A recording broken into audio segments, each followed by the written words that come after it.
There are a lot of parts out of that test match that we should be celebrating. In particular, a good 60 minutes from the All Blacks. They had a 10-point lead with 20 to play. How do you blow a 10-point lead, and when has 10 points not been enough for All Black teams? Because we know All Black sides in the past would have shut the game down, right? When you're playing at Ellis Park against the Springboks, who have got a bench that's experienced, impactful, and knows how to win. And we played 62 minutes. I think everyone would admit that, Gus Mills, that we played 62 minutes of really smart, good attacking rugby. Look, it wasn't perfect. The Springboks certainly weren't perfect, but we did enough. And I'm incredibly frustrated with this because you don't get the opportunity to win very often at Ellis Park. We've done it recently in the last sort of 10 years. This is one. This is a massive missed opportunity, which I hope doesn't, not necessarily derail, but put more internal pressure on the group. That's the issue, right? It's the fact that, you know, how much, I mean, you would close that out at 10, but you've got to remember, you've got to give the Springboks, man, these are the back-to-back world champions and a team that have got a lot of experience in there, and they got a sniff and they brought it back. But you'd have to say, I'm with you. I'm frustrated, and I think the All Blacks will be too, because this is a classic opportunity right from the get-go. They had the intensity, they had the physicality, and they had the points. They just couldn't shut the game out. I think for me, and I think we're getting to it with the charge down, that led to some things, but Offa getting yellow carded, and I actually watched that back and I thought he was quite hard done by. He came back around, he came to the middle, one guy got split and went to ground, but the ref came around at the time, he didn't see it, thought Offa came up the side, pulled it down, gives him a yellow card, which...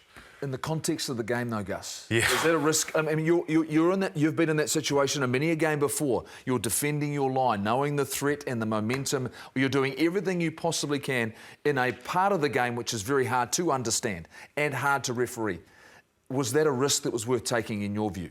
I think knowing how South Africa play, leaning on their maul, on their forwards, the bomb squad, you know, everyone talks about it.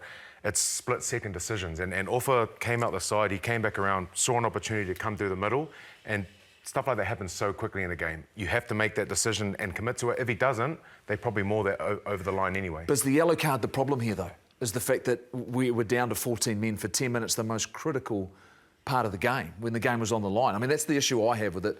It's happened before against England. Beauden Barrett gave away, got a yellow card a couple of years ago, ends up being a draw. Because essentially the opposition just gets that way of momentum on, and we were under pressure. They were coming for us. Discipline's been the All Blacks' Achilles heel for the last couple of seasons, though, Mills. This isn't anything new, is it? No, it's not, and it's at crucial moments, you know, and the fact that they were blowing off the park, particularly in that sort of, in the 22, they were warned. So it's definitely an issue, and it's an issue when they're under pressure, and they were under pressure when they had the sort of the lead. And again, when you're playing against a classy outfit, they thrive on stuff like that. And I just think we're at a time where, you know, we need to take those. I mean, this is a massive lesson. It's almost like a hiding of a lesson, because when you go into that, you know, 10 points up, games in the balance, you close that out by being a little bit smart. You know, we weren't smart in our kicking game, you know, to sort of close that out. We made bad decisions under pressure, almost a bit of a cop-out in some ways, where South Africa, once they got a sniff, they just thrived on it. They were experienced players as well.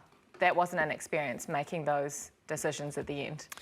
We kicked the ball, contestable, during the game 28 times. 28 times in the situation, Gus, to try and get the ball back. Whether it's a chip kick, whether it's a box kick, whether it's contestable high ball across the field. We got it back twice. The Springboks kicked it 32 times and got it back 6 times. For me, and let's be honest here, we've just released and let go our attack coach. We've scored 4 tries in the game. 1 was from a driving maul, 1 was from an intercept, 2 were in the outside channel off elements of broken play when Jesse Creel got caught defensively when he was on the wing. I look at it and go, are we anywhere near our capability as an attacking side with the amount of skill and ability we have in our backline?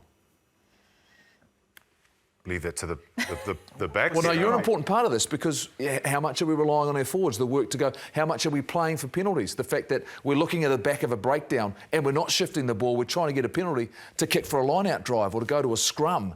You know, I look at this and I'm going, you know, when I look at a game plan, we've kicked it 28 times to try and get it back. So you think we had the players yesterday to win? Well, we're up by 10 points. Yeah. I mean, but this is the All Blacks we're talking about here. Yeah, I know we've got some inexperience, and we'll talk about that in a little bit, but ultimately for me, Gus, this team was good enough to be...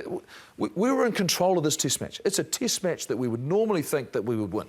I think when you talk about those kicks, and a lot of the chat the last few years has been about the kicking to running ratio, when we're kicking, how we're kicking, is the kicking smart? And some of the positions we put ourselves into made those kicks probably not as effective as they needed to. I mean, you got Caleb Clark, one of the best aerial players in the world. You know, you put up a 50-50, he's going to catch 9 out of 10 of them. But I feel like when we scored points on our kickoff, we put ourselves under pressure. We looked for little kicks when maybe we weren't quite on the same page. So some guys are obviously seeing space. It's just about connecting that up and making sure that kick is going to the right spot. We're all on the same page. We're putting pressure in there, and we're turning those into contestables that we can get the ball back on. We've talked a lot about how the All Blacks let this test slip because they were 10 points ahead. What are the sorts of conversations that are being had on the field when you do have a buffer like that? I mean, there's always a balance. A lot of times you might look back and I think Sammy said they stopped playing. And sometimes you feel a bit comfortable. Okay, let's put it down there. Let's be a bit more reserved. Let's not have a crack as they were maybe trying to do. So, I think the message is you got to look to your drivers, your game drivers, and your leaders in there, and they'll probably have plans on what they need to be doing. So, I'd say the messages, would be all right. When we get the ball in our half, let's exit well, get to the right parts of the field, and then let's play. They've obviously got spaces that they're looking for. Get there. Take the points. Yeah, is that another thing? That was definitely. I think 10 points up. 62nd minute, that was when it changed, because you had a South African outfit turn the ball over. They were prepared to play. They went, they went down the line. They ended up sort of going a little bit wider, and then all of a sudden they're down in our own 22 after not going for points, and that was the killer. That started the momentum blow for the All Blacks for me. I'll go back to Gus's point, the fact that he said, we're not quite on song. I think when you go into a big game like this, the physical battle was, an obvious priority. I thought we probably dominated that right up to the 60th minute, with our ball carries.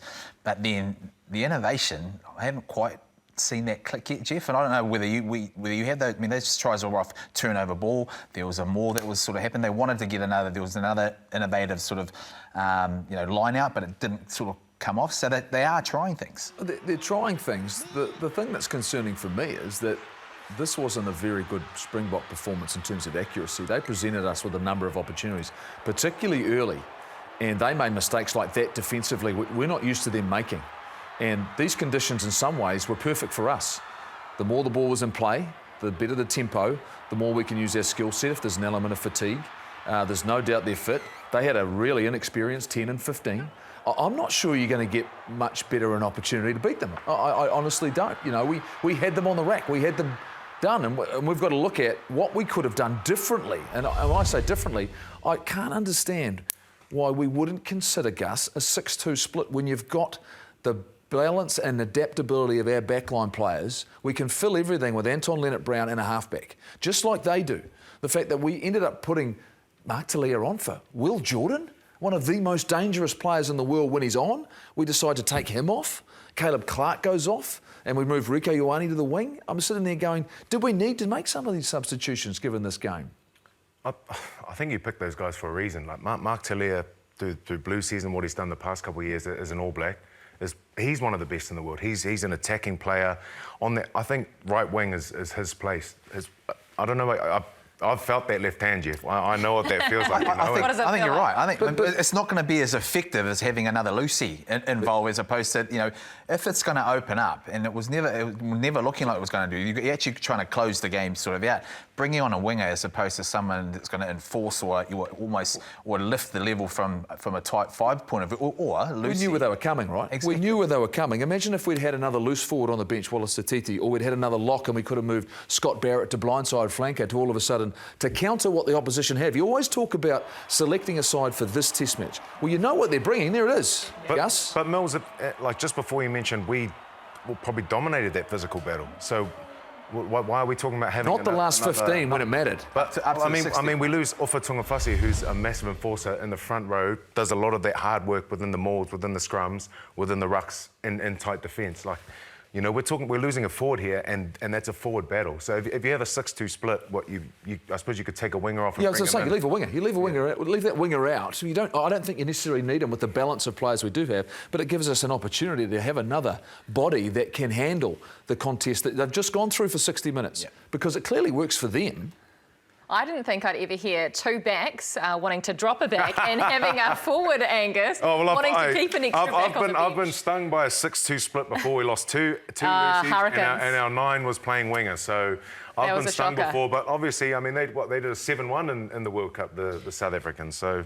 But do you think the All Blacks need to start creating their own bomb squad? And when I say bomb squad, I'm talking about impact. We used to have Beauden Barrett coming off the bench. Scott Barrett used to come off the bench. We used to be stacked because we had a lot of world-class players who are now playing overseas as our starters, which made our bench stronger. So do we need to start creating something like this with your Wallace Satitis, with these impact players? Well, that's where our bench is. They're playing overseas.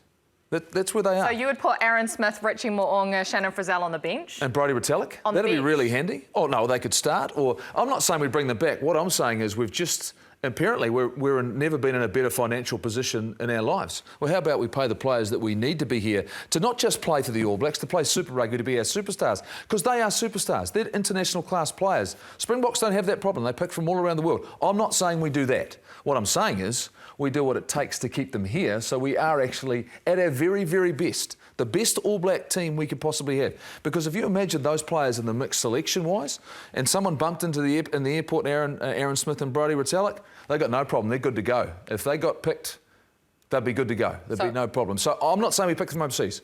I'm not at that stage. What I am saying is the fact that why is it they're not here, given the fact that we keep hearing we're in this strong financial position, this money that's been invested from Silver Lake. Maybe there's some conversations that need to happen in the back room to make us as good as we can be on the field. Okay. Have they left because of money, or is it because Super Season into All Black season? You can manage that. Money talks. But I don't think the money's been presented to them to actually influence the decision. I think when something's been, they're at the end of their career, possibly family, body, exactly. Japanese. But if we were to ask them now whether they would consider coming back, I think a lot of them would probably really consider. That is the rumour, that Aaron Smith, Brodie Retallick are saying, we're here, we are available, we want to play if the rules were to change.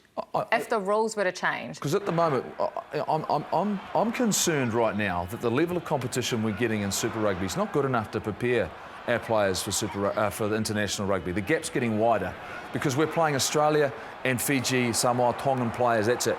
We don't play anybody else, no Argentinians. Argentina's beat us 3 times in the last few years. Okay, so the Springboks have got our number in the bigger stages right now.